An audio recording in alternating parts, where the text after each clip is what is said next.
Hello viewers, in this tutorial I'll show you how to fix Instagram message unsend option not working problem. So let's see how to fix this problem.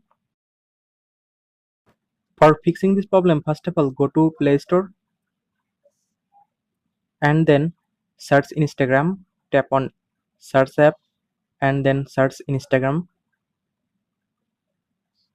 Now update your Instagram apps, just tap on update option. Now wait for completing update process. After completing update process, now go to Instagram and then tap on profile icon. Now tap on three line icon, scroll down, go to help option. Now tap on report a problem. Again tap on report problem. Now tap on include and continue. Here describe your problem.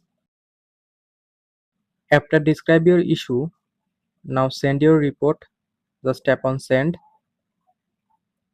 After this process, your problem will be solved successfully. Thanks for watching. Stay connected for more updates.